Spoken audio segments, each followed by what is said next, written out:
Well, handball first came into my life in 1921 when I was 12 years old. And I loved it. I loved it. I didn't know the name of it, but I loved it. And when we moved to San Francisco when I was 14, 1923, the kid next door said, "Let's go to the handball court." He rang a bell, and we went there, and it was that wonderful game. And that was when I met, see, I was 14, and these twins, the Banway twins, Al and his twin brother, Paul, they were not identical twins. Paul was big and husky, and Al was not that big, but cute. He played with his head, like you must. Al became the greatest handball player that ever lived. The pros today, they kind of resent that, but I tell them, look, the only way that I can compare Al to you guys, I know that you guys is bad English, the only way that I can compare Al to you guys is by comparing him to his contemporaries. When I was 17, I guess it was, and Al the same age, he had the chance to play and represent the Olympic Club in San Francisco. And at Golden Gate Park, the tennis ball was the ball that was used there. And about that time in 1924, the black ball was declared the official handball. So he had to switch to the black handball. And as soon as he got accustomed to it, he had always told me that he would like to go barnstorming around the country and playing top players. He was a pro. I was a pro too. Everybody that played at the Golden Gate Park were pros. We would, sometimes we'd play a little, but just baby the ball. And so anyway, Al had his dream come true. He and a buddy, they hitchhiked to L.A., went to the LAAC, and Al, he was a braggadocio. I don't know how good a player he was and all that. And to quiet him, they gave him a match with a guy named Laswell, who had been national champion for three consecutive years just prior to that. He let Laswell get him 17-0, called timeout. Anybody want to bet on this game? His buddy picked up all the money that he could cover. Al won 21-17. Can any of you pros do that today? Or could you when you were 18? You know? Al played, and the courts were bigger then, like 25 by 50, and there was no such thing as ceiling balls. They tell me that Al, if anybody used a ceiling in later years, that he would trap it with his fist and kill it rather than a lot of ceilings. Now let me ask you a question here that I want you to think of, because we're going to take something called a sound bite, Jack. That's where we want to get maybe a 10 or 15 second piece, a short piece. So I'm going to ask you to encapsulate in one sentence what it was. And this may be difficult to do. What's that word, encapsulate? Encapsulate means just to make it very short in one sentence. What was it about Al Banway that made him such a great player? What one thing can you tell me in a short period of time that we can slip in there with over a photo that we'll have of Al Banyue? Okay. Mainly what made Al so great is that from almost the time he could walk, he was a professional. You had to play better than the other guy to win. Let's see, I was going to say something else. And also due to the fact he got so good that he couldn't get a game, a professional game. And so he'd say, well, I'll let you win back some of that money. I'll play only with my right. And then, well, I'll give you a good chance now. I'll play only with my left. And so, since he had to be good with his left became as good as his right, which didn't happen to other players at that time. See, today everybody has to have a left as good as your right. And so that was what made him better, so much better, so much better.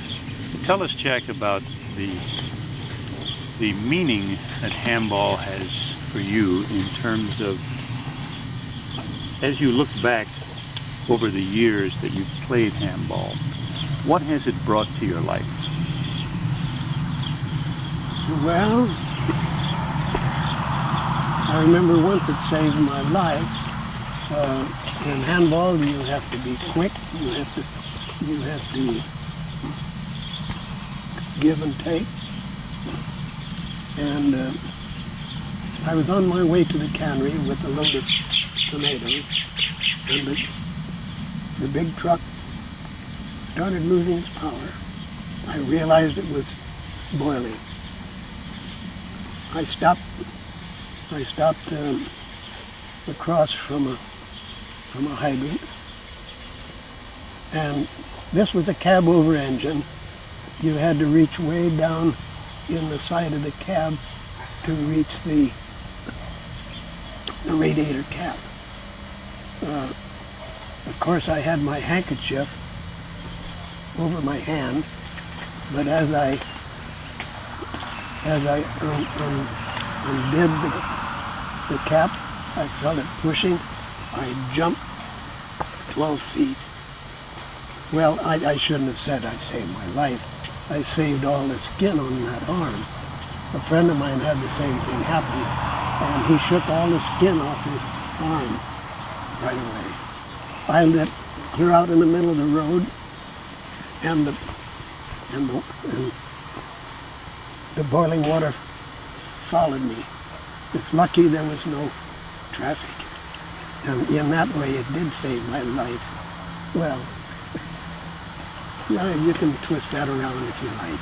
Yeah, that's one thing. And of course, I met so many great guys. Most handball players are great guys, and I overlook those that are not. Well, Haber, for instance, you know. Talk about Paul Haber. Oh, Paul Haber. Yeah, I met him. A friend of mine, a handball player, was going to pick me up, and we were going to I'm sorry. Can you start again, Jack? I'm sorry. I was just adjusting the sound level a little. This noise from the street was concerning me. Okay, go ahead. I'm sorry. Yeah, I met Haber. He won his first national. He was 30. He was 30 when he won his first. He was one of the greatest, but he didn't win it at 18 like my friend Al. And then sometime later I did, but I didn't get to go. My friend didn't pick me up. I met him at the Sacramento Elks. during that year, and he spent a night or two at the ranch in spite of my wife.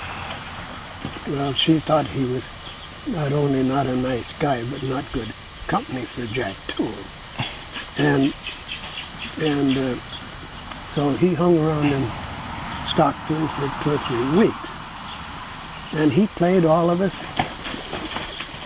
like a sissy. He just baby the ball, you know, and he'd do all kind of things, just babying the ball. And that's the worst thing that ever happened to my handball.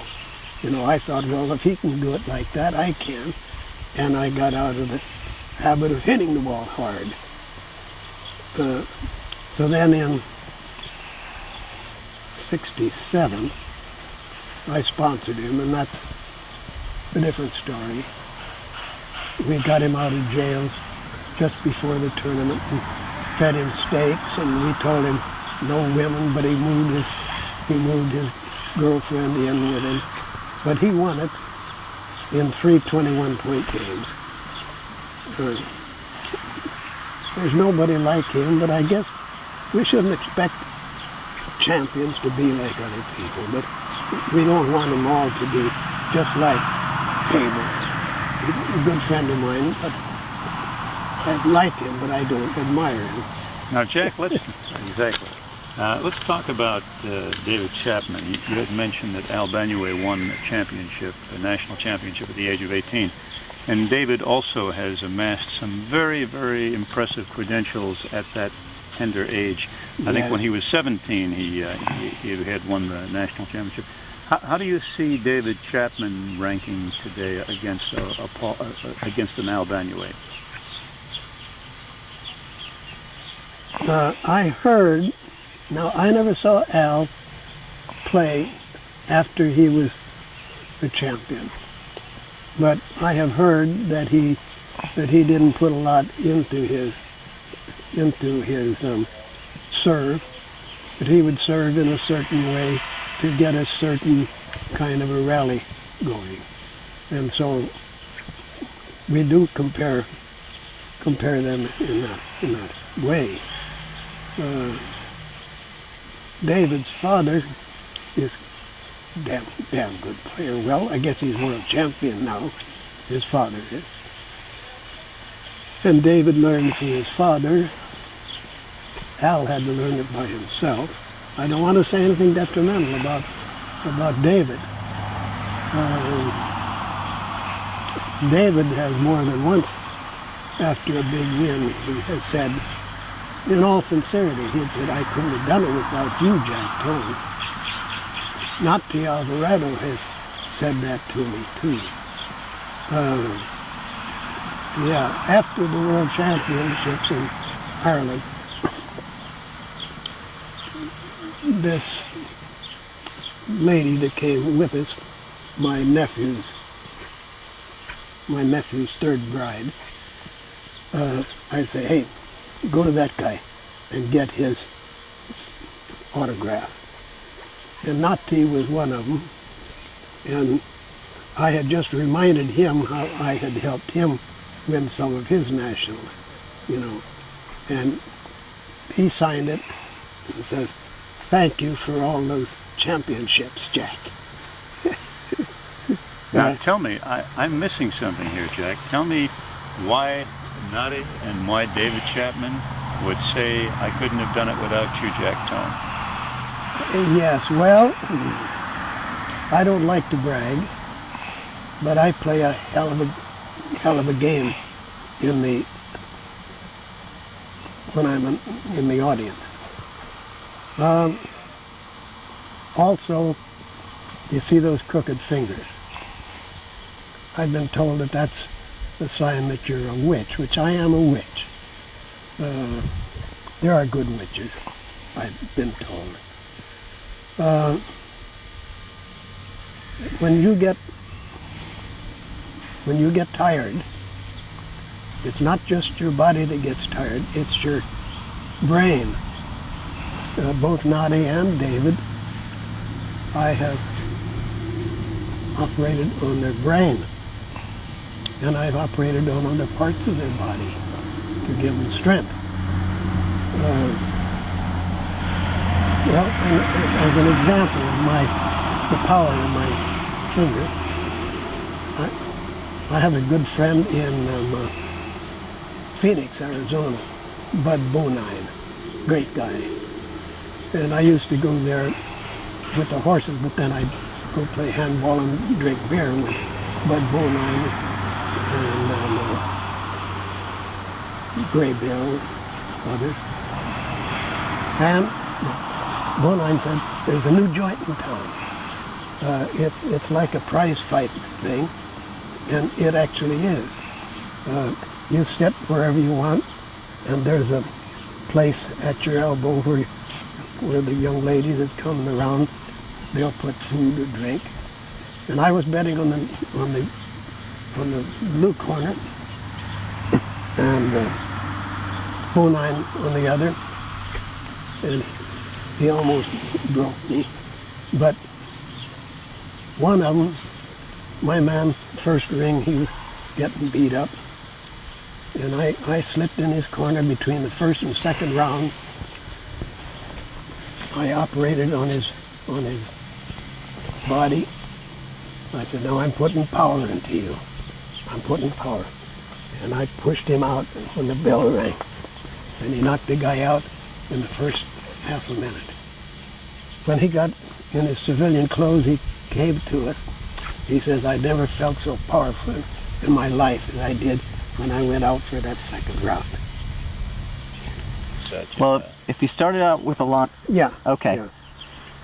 Yeah. Okay, hold on one sec. And okay. Well, yeah, I think I told you already that I am a great player when I'm one of the audience.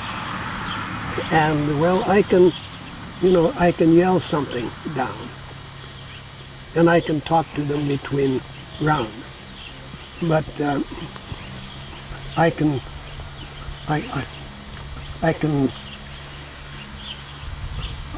rest a man's brain. Your brain gets tired just like your body does.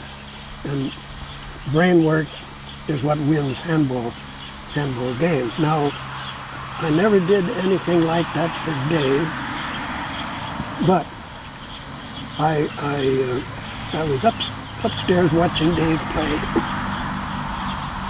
and his opponent couldn't give him a game or anything, an old guy. And so he says, you want to come down, Jack? Oh, I certainly would.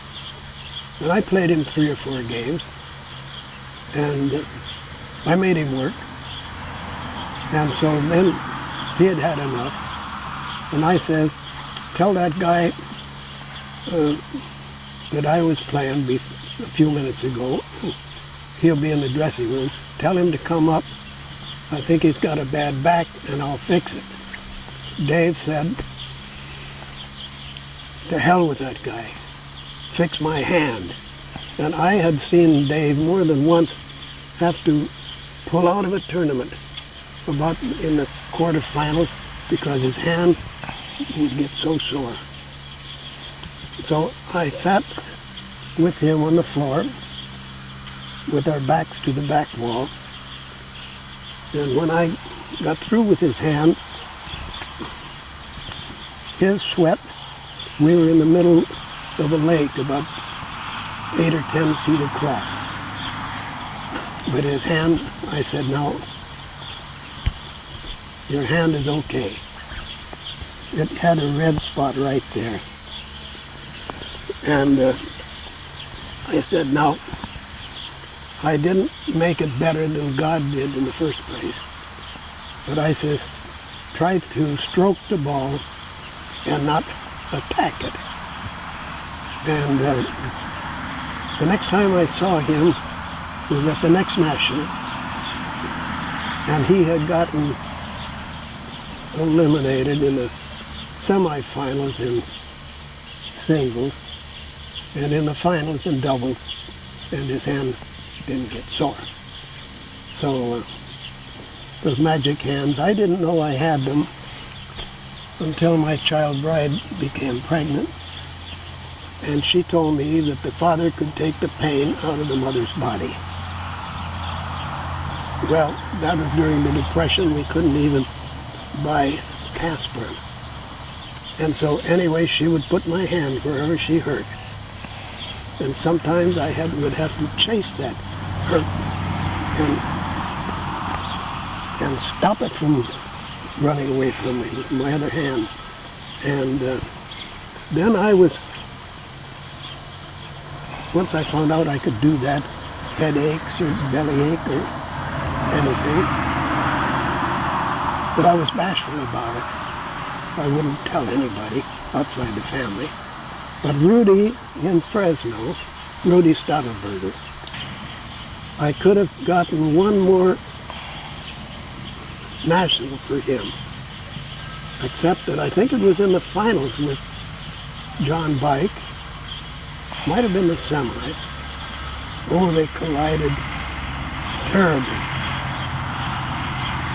And I think it knocked him on his head against the side wall.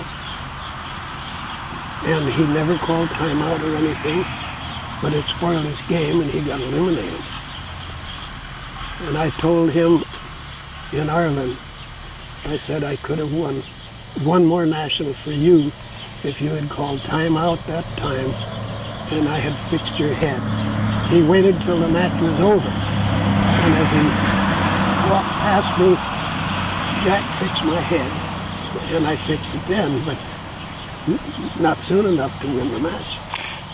Did you do some things for him when he was champion? Would you tell us one or two times where you... Well, every time he played, Tessie, don't let us interfere with... Yes. So Jack, talk to us about John Bike. Yes, I've watched John a lot. I think we're good friends, very good friends. He told me at the last pro stop, he was talking to me and talking to my granddaughter that comes. She likes to watch him play, and so she was telling him about her daughter, who is closer to John's age. Oh, he said, I'm going to come to your tournament. I want to meet that girl. And my father, I'll bring my father also. I says, don't try to hold her hand. On her first date, the guy tried to hold her hand and she beat him up. And he said, that's the kind I like. But anyway, about John, he has come as far as he has with his power. And possibly his power holds him back a little. You don't win it with power only. And I think that working with Pete Tyson helped his game. No matter how much power you have to place the ball so that the man can't find it, you know. Power is great. I don't really believe that I've ever helped John Bike. I have helped David in his earlier bouts with Bike.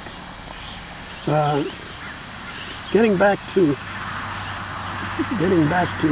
Banway, at the time in 23 when I played, and Al was just a kid, the greatest player on those courts was a guy named Smiley. I think his last name might have been Kronk. And his style, the only other player with that same style that I have ever seen is Morales. You put a horse or any animal at ease, you let him smell your skin.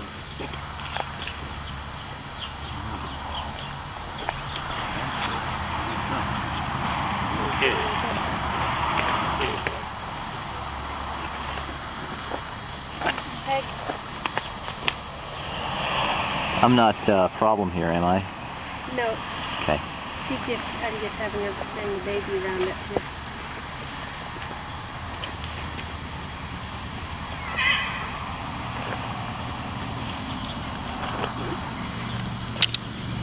Four days old.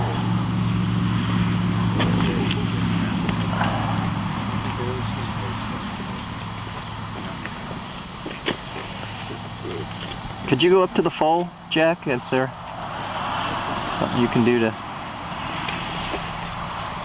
Floating through.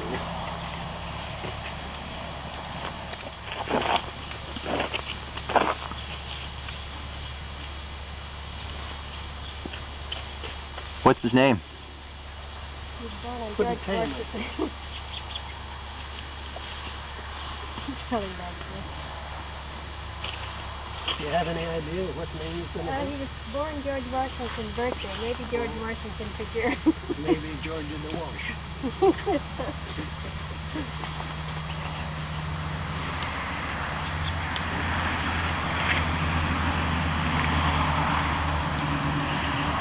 Sometimes when a foal wouldn't respond when he was first born, I would put my magic hand on it, and what would just bring him to life. You see, the tail itself ends right there. I'd put my magic hand on that spot right on the end of his tail, and the foal would come to life. Yep. Yep.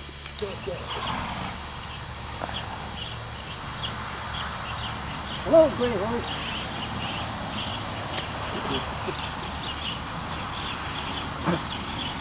Tell us about the great Jack Banuay. I'm the great Al Banuay. Banuay, yeah. I hadn't even known his true name. There were three brothers that played at the Golden Gate Park courts, and we called them all Spanny. There was him and his twin brother,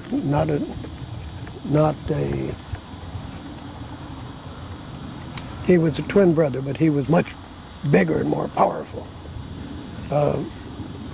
And so he was my ideal as far as handball goes.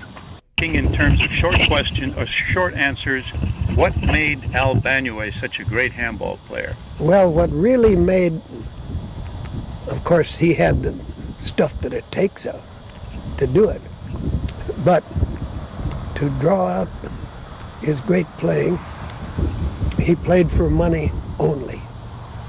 And when he got so good, and he got that good, if he had gone to the Nationals at age 15 or 16, he would have won them. But he played for money.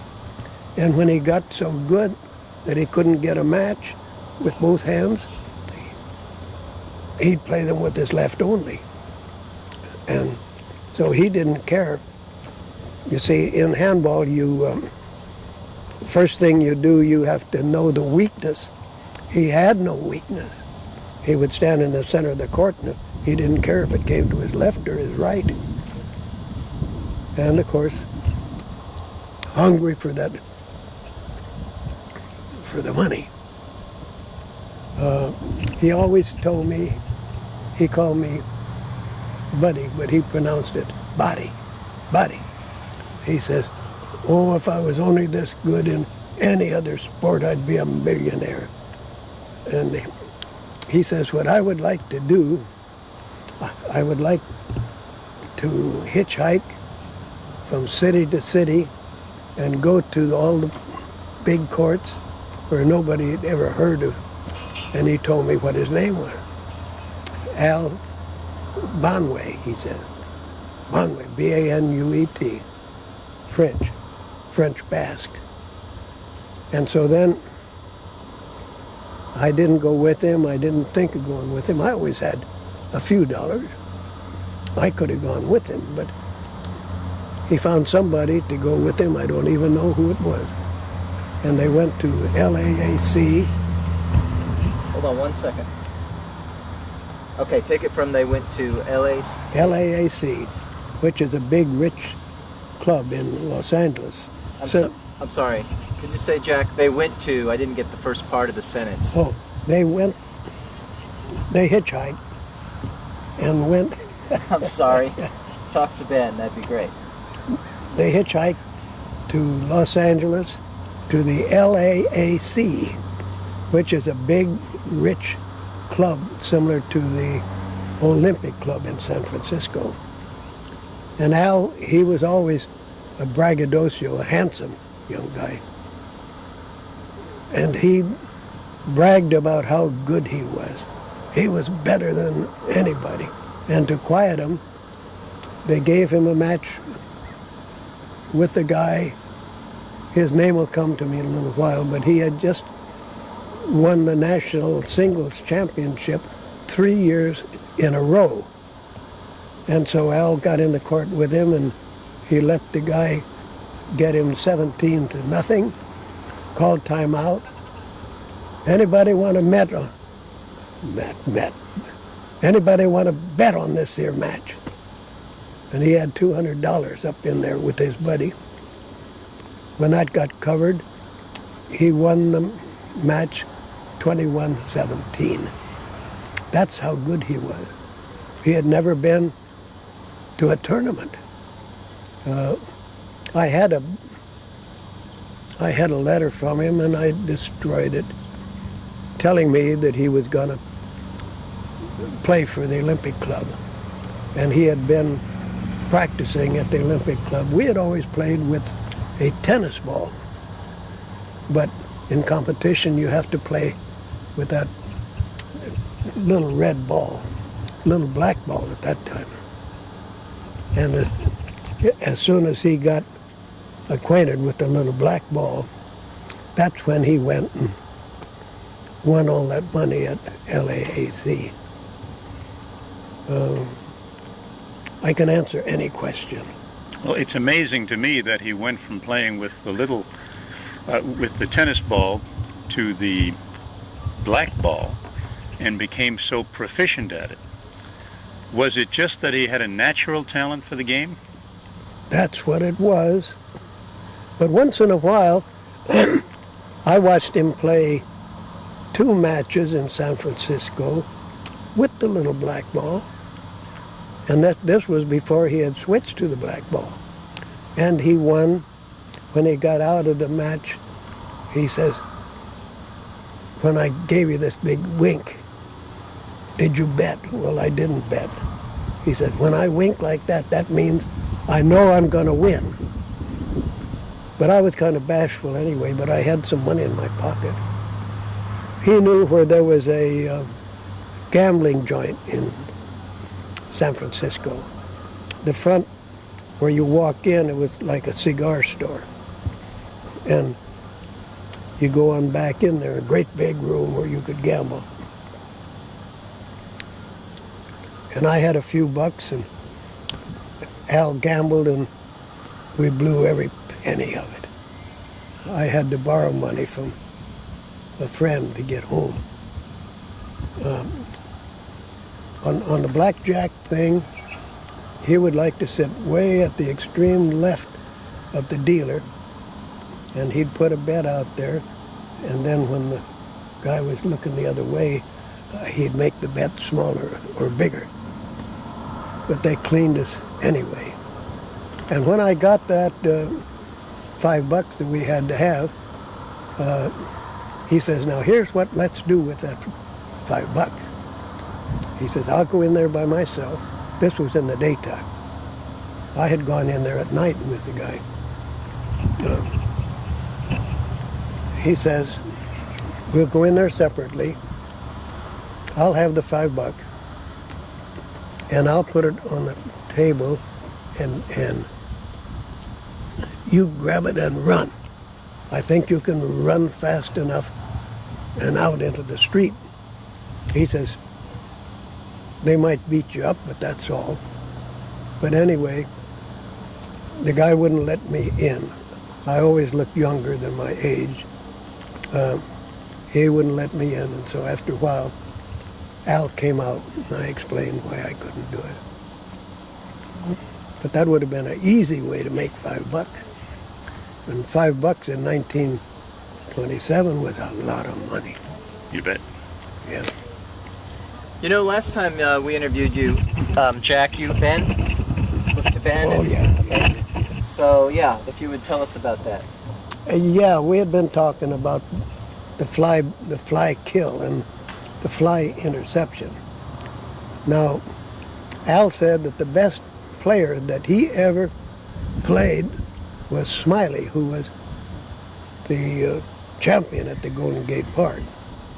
And Smiley taught, or anyway, Al learned the advantages of cutting the ball off on the fly. Your opponent doesn't have any idea what you're going to do with a fly ball.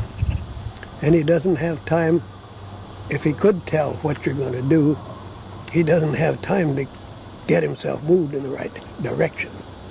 And so the fly ball was a great tool of Al Banway. Yeah. Okay. I have a question for you. Jack, what has handball given to you? You've been a part of handball for many years. What's it given to you? Well, it made me agile, if that's the way you pronounce that word. I made a lot of wonderful friends in handball. Today I have friends all over the world through handball. I even have Jewish friends. Me, the Irish Catholic. I even have Jews. A way back, handball was dominated by Jews. And, well, before that, it was dominated by Irishmen. And then now, mostly it's Mexican. Most of your top handball players are Mexicans. And I have friends of every nationality, every, whatever you call it. Well, nationality, yeah. Jack, let me ask you this. When you were friends with Al Banway, did you ever get on the court with him? Did you ever play him seriously? Yes. Yes, he told me, he says, Buddy, the reason I don't win playing you, I don't play you hard like I do those other guys. But I learned handball watching him play. And, well, he would give me, we called it a spot. He'd give me a spot of, like 7 in a 15-point game. But I knew his game better than he did. And I knew what he was going to do. And maybe part of it, like he said, he doesn't play me hard like the other guys. But I would win most of the time playing him. That must have made you feel good? Yes. And it was always for money. Oh, yeah? Yeah. Now, just talk a little bit about the Jack Tone tournament and how that came to be. Yes. Okay, now I had continued to play over the years with the tennis ball until I went to my first tournament in 1965. And you had to use the black ball and gloves. I didn't use gloves with the tennis ball. And I got to thinking I was pretty good for my age. And all of a sudden there was a 60-year-old division in a tournament in LA. And my good friend Rudy Staudelberger, quite a champion, especially in the age group. And he got me to put on the tournament myself in 1974. And I thought that I would just clean them out.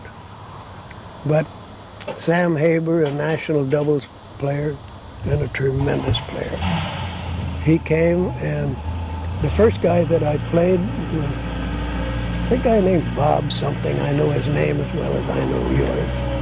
But he's the guy that had won the 60-year-old. He was a fireman, champion fireman. And damn, he beat me in a 60-year-old. Well, I didn't have a tournament again till Rudy Stadelberger again got me to put on another one in 77. And quite a few guys came, and we had a lot of fun on the court, and their wives came and they visit. And so it kind of growed from there like Topsy every year since, including 77, all the way through 96, which was last weekend. And I have the best, choicest meats and beans. You haven't lived till you have tasted my wife's bean pot. My daughter cooked those beans for us, and we had 3 about 6-gallon pots. They cleaned every drop of those 3 great big pots. And chicken and the best meat that money could buy. And a big party. And we had music that it just puts spring in your steps. I danced a little. I haven't danced for quite a while. But it was fun, fun, fun. And today I was a little tired when you showed up. I had brought a young lady that, not young, 50-odd, the son of an old friend. And they're different. You know, everybody's crazy about something. And those handball players are all crazy. I think we better stop until we... You saying? To Ben? Well, I don't know. Oh, about people crazy about handball. Yeah. Yeah. And I'm crazy enough about handball that I have several good Jewish friends. Me, an Irish Catholic. Yeah. I sat at a table with this Jew. I shouldn't talk about this. Okay. Because he's a... What was the question that you had asked? Okay. Yeah, well, you know, some people are crazy about handball. And all handball players like Jack Thum. Well, that shows they're crazy, even if they didn't play handball, you know. And all these guys that come to my tournament, I've got them all fooled. They think I'm all right, you know. And I could tell them different. But I want them to like me. And I find that one way of having people care for you is you do something good for them, you know. Like you go to the bar and your money's no good. Jack Thum is buying, you know, stuff like that. Or they come and I say, hey, we've got the most delicious tomatoes. Oh, go on out and we'll pick a bucket for you to bring home. But that's the way that the only way that I know of to make everybody like you. Have something for everybody. Well, they've got my friendship unless they show me that they don't deserve my friendship. Jack, who was the most memorable character you ever met in handball, aside from Al Banouet? Who was the biggest character? I have a friend, he was 15 years the handball champion of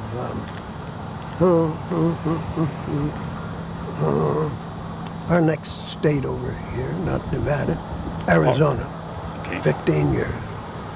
And he was a character.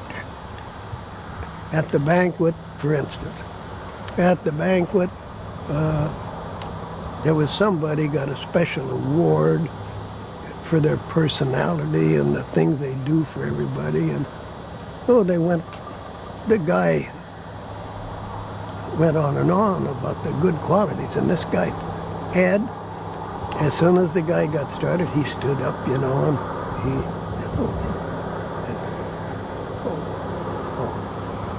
pretending that he was the guy. Well, playing handball, his opponent would be behind him, and he would make like he was going to return the ball, but he didn't, so that the ball would hit his opponent, and it would be his point. I could go on and on about that guy. Yeah.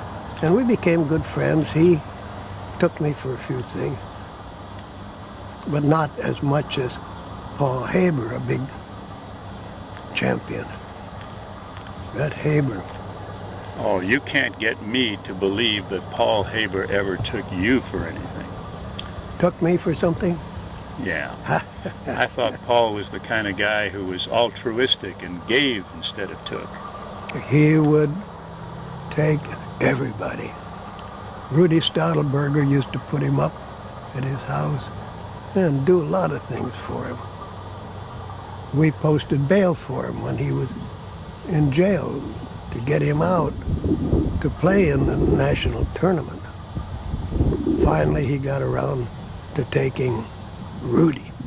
And then Rudy judged him differently than he had when he was taking everybody else. He took me for a few times, but, I admired his game, and he was fun to be around. And I always figured it was money well spent. Yeah. But yeah, I should say he was a character, that guy. Yeah, he was the most notorious character that I ever knew. He stayed overnight with two big handball champions, John Kendler. And John Bike. Not John Bike. David Wersch. Yeah. And sometime during the night, he slipped a check from way down deep in Kendler's checkbook and wrote himself a nice fat check and cashed it. And Kendler didn't know it for long enough. His own brother cashed a check for him. Oh no, it's good, it's good. Cashed a check, no good check on his brother. He cashed a bad check in Sacramento, and then later on, a few days later on, he went into that bar to spend some money, and the bartender called the law on him. When he went to Canada, he went to Canada and he won the Canadian National Championships, and he called everybody that he knew and charged it to his friend and my friend's phone bill. He called everybody but the guy whose phone he was charging it to, and Jack Tone. And I told our friend Joe something. You don't have to pay that. You didn't authorize it. You don't have to pay that. He said, oh, I don't need the phone anyway, and he let him pull it out. Poor Joe. He liked Haber and let him live in his home. He let him sleep in his bed, in Joe's bed. Joe slept on the Chesterfield so Joe could sleep with his girlfriend in Joe's bed. And then he did that to Joe. Anyway, Haber is the damnedest character. He went back to New York to play Jimmy Jacobs, a great champion. And I told him, now, if you could stop off in Phoenix, look up Bud Bonine. He's a handball buff. He's crazy about handball. And he's the manager of the Cadillac used car thing. He'll probably set you up with a Cadillac, which he had for me a few times. And so he stayed over for a few days to play Dave Graybill there, and Graybill took him.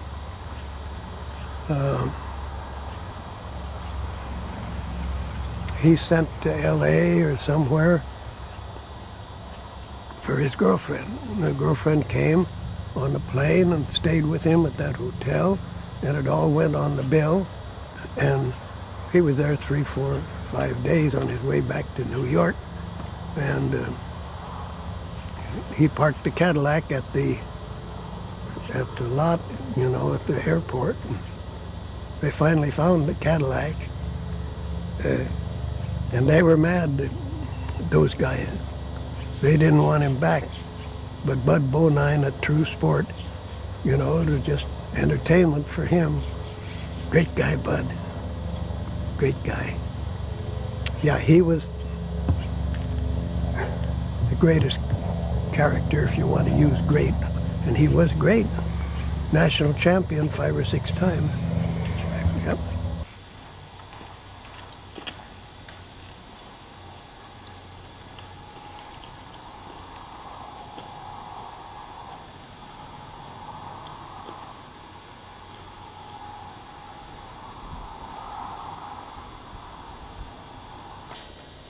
Hello, horse. Are you a good horse? I like good horses. I love good horses. I hate flies. And I can tell you a good horse. You know, bay horses, all bay horses are good. All bay horses are good.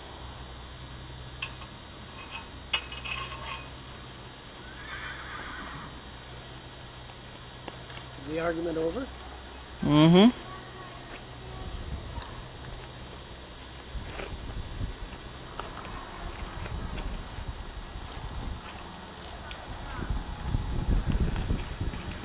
If a horse is telling you with his actions that he's going to kick you, you don't try to get away from him. You run into him, throw him off balance.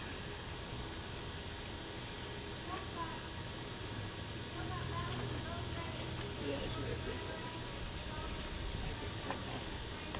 I can tell that by looking at him.